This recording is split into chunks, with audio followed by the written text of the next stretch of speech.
Today we will continue our discussion with condition for achromatism for system of two lenses separated by a finite distance t.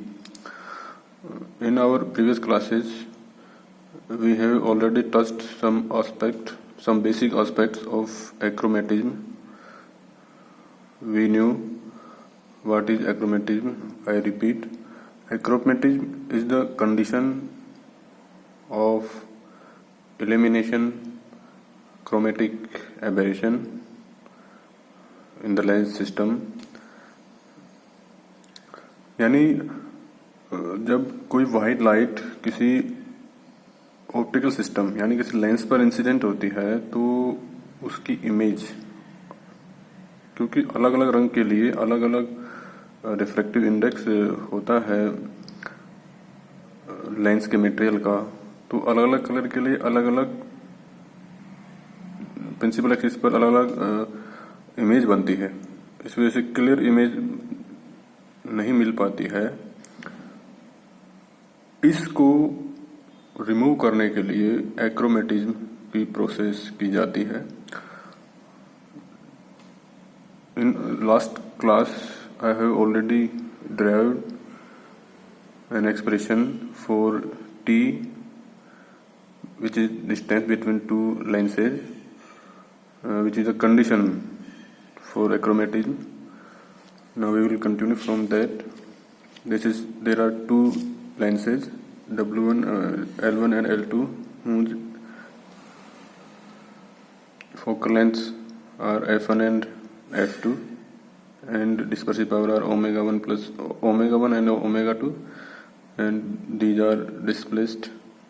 These are separated by a finite distance t. We already got equation 4 when we got t is equals to omega 1 f2 plus omega 2 f1 upon omega 1 plus omega 2. Then this is the condition for achromatism, which means if I place two thin lenses which have separation of t according to equation 4, then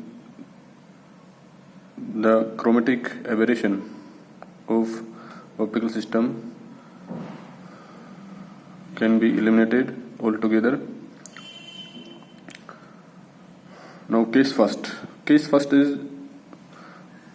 the case when t is not equal to 0, which means the lenses are not touch each other and the dispersive power of both the lenses are same. In this case, the distance between two lenses are f1 plus f2 upon 2, which means the mean of the focal length of both the lenses. So if I know the focal length of two thin lenses, then we can directly obtain the distance between two lenses to get to free the optical system from chromatic aberration. This principle is used in Huygens eyepiece, in which two lenses of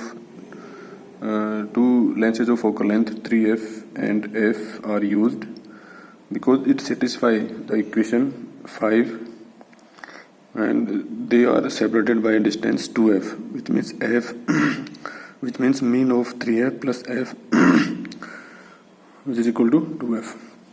Now case second.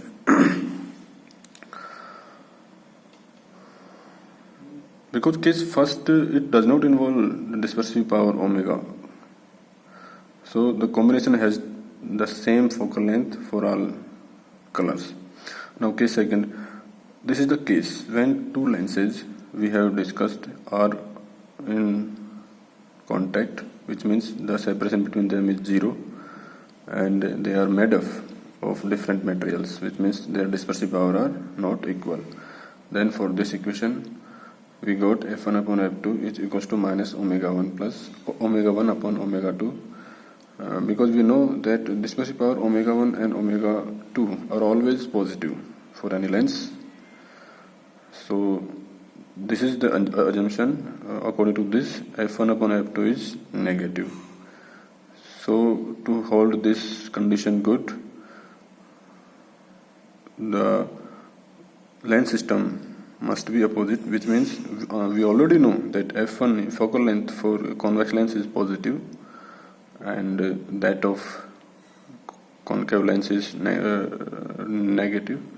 So of the two lenses, one must be convex lens and other one must be concave lens. Here this should be concave lens.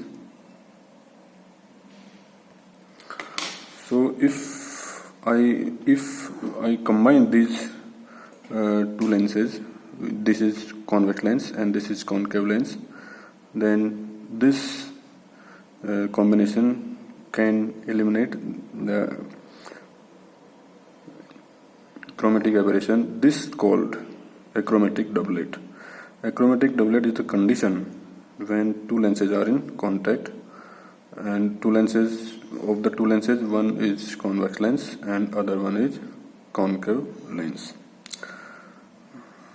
This is the case when omega 1 is not equal to omega 2. So by suitably use lenses, we can altogether eliminate the chromatic aberration, and this combination is called achromatic doublet. Now case third. Case third is the case when both lenses are placed in contact, which means t is equal to 0, but both lenses are made up of same material. Here omega 1 is equals to omega 2. For this, the total focal length of the combination of lenses is equals to infinity, and we fairly know that if focal length is infinity, then the system acts as plain glass plate, which means in our previous classes in 11th 12th we already know that for plain glass plate the focal length will be infinite. So if two lenses are in contact having their dispersive power omega 1 and omega 2 equal, then this combination works as a plain glass plate and not as a lens or combination of lenses, which means this combination cannot be used to eliminate chromatic aberration. So case third is not the case in which the achromatism can be achieved, which means if I want to free the system from chromatic aberration, I must use the system having two lenses of which one is convex lens and other one is concave lens, and they are made up of different materials. This is the condition for achromatism.